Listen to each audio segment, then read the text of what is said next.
Hi guys, in this short video we're going to test the new Skydio self-following drone for my jet surfing water sport activities. Let's do it! 3, 2, 1, go! Here we go guys, the drone is in the air, we are getting straight into the action and not going to bore you with another middle-aged dude drone unboxing video.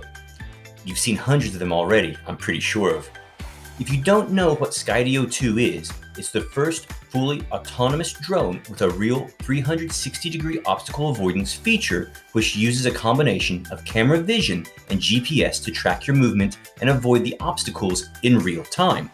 Our old self-following drone called Staaker was truly amazing, but was completely blind without any obstacle avoidance features and, as you might expect, ended up crashing into the rocks, never to be found again. This happened more than once. That's why we are really excited about Skydio Filming, and Skydio Filming makes jet surfing and water sports adventures where the traditional piloting is not an option. The size of the drone is pretty big compared to DJI Mavic Mini, and the prop hands are not foldable. However, it comes with a case that you can use also for takeoff and landing. Skydio 2 offers 3 ways to control the drone, via the app, the controller, or the beacon. Now obviously the first 2 options are useless when you're in the ocean, so we're going to rely on the beacon to control the drone in the water. Now here comes the first huge disappointment. It turns out that the Skydio Beacon is not waterproof and does not have any way to attach it to the arm. That is such a poor engineering and poor planning when you have a Skydio and the way that you want to use it in the ocean. Again, this was specifically designed for action sports. Even our old Staaker remote control that was made 5 years ago is fully waterproof and has an easy armband to attach it to the hand. I mean, come on guys, how hard is it to come up with a waterproof casing in 2021? GoPro has been doing it for ages. Now we'll have to use a ridiculous, bulky waterproof phone case to keep the beacon safe, and this isn't ideal when we're in the water.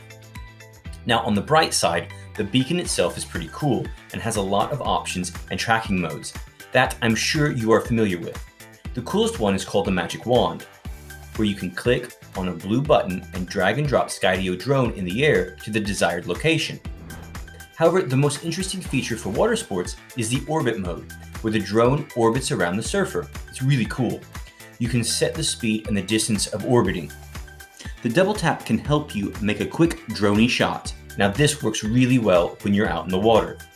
But the even bigger disappointment came when we realized that the beacon lacks the basic return home button.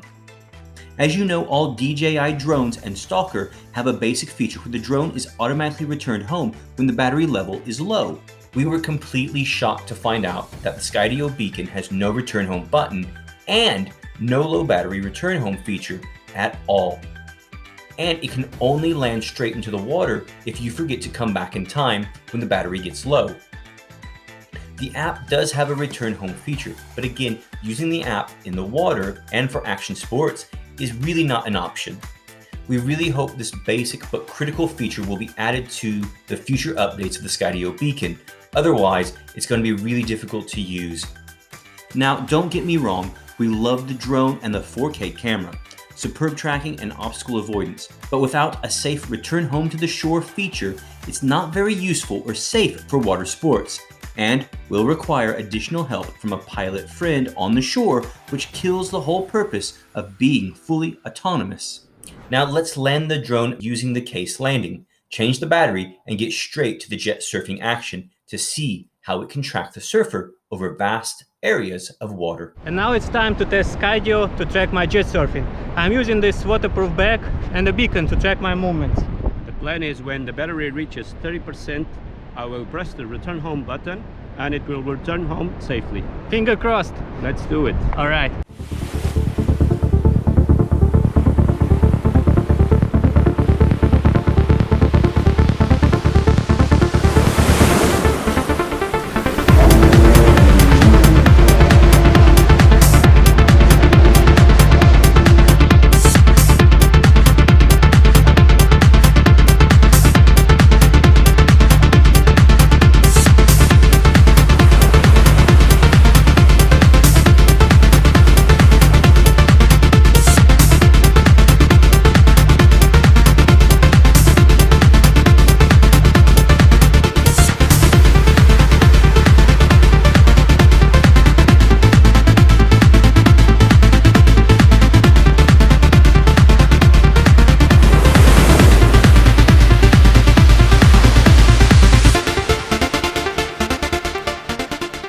Now, before completing this review, we made at least 50 flights with the Skydio over water, in all kinds of conditions, from flat lakes to wavy oceans, from hurricane windy days with clouds to completely calm sunny days. Launching from the ground, the hand, drone case, using the remote, the beacon and app, all kinds of combinations. You name it, we tried everything for this review. And now we are ready to answer the main question. Can Skydio 2 be used for filming water sports? The answer is yes, but there is a catch. It's not as easy as we first expected, especially after using the Staaker drone for years, which performed outstanding every single time we used it. The behavior of the Skydio 2 is very inconsistent. On one flight, it behaves like a completely clueless, blind, brainless monkey that forgot its glasses at home, having a hard time to even keep the surfer in the frame. And it shakes the camera like a first-time drone operator. The next flight, it suddenly wakes up and performs brilliantly, providing stunning, breathtaking footage and smooth as butter tracking. You never know what to expect from it. It is completely inconsistent and consistently frustrating. Let me show you some good takes and some bad takes to give you a better understanding, and you can be the judge. So let's start with the good ones. Here's a sample from the lake. Outstanding tracking, both low and high altitude, on a sunny day with no winds. Here, we use both the beacon and app for better tracking. When going low, the drone is using all cameras for visual tracking, but when going to high altitudes, it relies only on GPS signal. Since we talk water sports in the open spaces in this video, the obstacle avoidance is not that important and should not prevent smooth tracking. Here is the same lake on the same day in the same conditions. The Skydio 2 looks like it does not know what it is doing. Struggling to keep the surfer in the frame, the camera shakes, and now it decides to dive down and almost sank. Most likely, this happened because the water was crystal clear on the day and it could not detect the surface level. So be careful in situations like this. Our suggestion is to add a feature where the drone has a fixed height floor settings set on launch point altitude. So this will prevent it from going underwater level. Staaker had such a feature as well. Now another example on a windy, sunny day in a lagoon. First, there is amazing footage and great tracking. I need to mention once again that Skydio 2's camera is just outstanding. You get crystal clean 4K footage. And then, completely lazy tracking. It misses the surfer from the frame altogether, and the camera shakes like a newbie operator. Almost 70% of the footage was ruined by this behavior. And now for one more example. In the ocean, no wind, and wavy conditions. Again, it's brilliant with tracking. Just for a while though. The performance is outstanding and the results are great. Then, it has completely clueless behavior. The drone struggles to track the rider, and here, it almost got hit by the wave because for some reason, it decided to go way too low all by itself.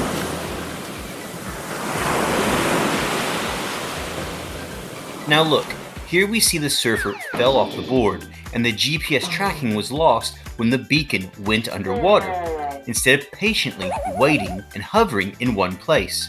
Skydio started crazy, dangerous movements up and down, trying to find the connection again. This should definitely be fixed. And again, Staaker was not going crazy when the connection was lost. It simply hovered in place. Now, let's make things a little more complicated. Let's see how Skydio is tracking 3 jet surfers instead of just one. Again, first, here are examples of outstanding footage and tracking. Nice waves, incredible footage, perfect stuff. Now, it looks like Skydio 2 is having a seizure or a stroke. It starts to shake uncontrollably for no reason whatsoever. And here, Skydio completely got confused and forgot which surfer it is supposed to track, despite Mike having a beacon on his arm all the time, and his phone with the Skydio app in his backpack. As always, most of the footage became ruined by this behavior and the clueless tracking. And here's the last example with efoiling action. Again, some nice smooth tracking, but then wow, what was that shaking all about? And now look again, smooth tracking, no reflections. The water has some chop and is not crystal clear. There's nothing to confuse the drone. There's no winds, but Skydio suddenly completely loses the surfer from the frame and goes on cluelessly wandering around despite the surfer having both the app and beacon on his person. That behavior is really annoying and ruins most of our water sports footage. Let's compare it to the Staaker drone, which was released almost 5 years ago. I will mention again that the good old Staaker drone had no obstacle recognition, but was exceptional on tracking simply with GPS every single time. Now you are seeing great footage from Staaker as an example, and I will add more links into the description below. Unfortunately, the Staaker company itself went out of business during the COVID pandemic. Finally, here are some tips for you when filming water sports with Skydio 2. 1. Pick a day without strong winds, but make sure there is some wind because a crystal clean flat water surface acts like a mirror and it confuses the drone. During these cold days, make sure to keep Skydio outside of the box for a while before flying. Otherwise, your camera will be covered with fog like you see right now in this example, and the footage will be blurry and ruined. Number 2. Pick a day with some clouds or a slightly overcast day. Very strong sunlight may confuse the sensors on the drone. Number 3.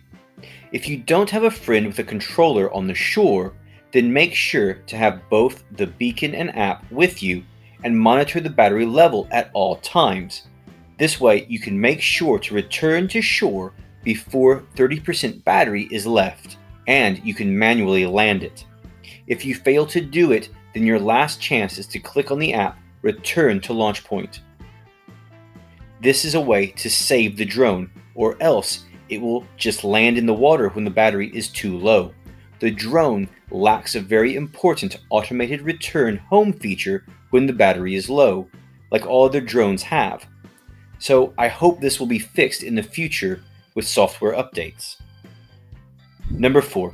Launch from hand. Skydio 2 seems to track better and find the subject faster when you launch from hand. Land on the case or catch it to avoid sand getting into the drone, and remove all your stuff and bags from the launch point to avoid confusing the drone. Never land on the sand or grass, as you can ruin the propellers. Number 5. Always record at least twice from the same location, because many times we see that the first take is completely ruined by poor tracking, and the second take works perfectly. Number 6. Use medium range. If you fly too high, it loses the visuals and GPS tracking is pretty poor. If you fly too low, the tracking is great, but the camera is not wide enough, so it looks too zoomed in and you can't see the environment around you. Number 7. The follow mode seems to work better than orbit if you are moving very fast. The Skydio 2 struggles to orbit properly. Now finally, our 8th tip and final tip. Don't expect wonders from Skydio 2. The hypey YouTubers over-advertise it and promise way too much. Most of them use the drone just once or twice before going on to their next drone to review, and this caused them to get overly excited for the drone. They never actually use the product consistently, so their positive reviews after just one time is pretty much meaningless. So don't get me wrong, it's a great drone, but not a crystal ball that can operate 100% perfectly in all conditions. Be careful with it and always be ready to say goodbye.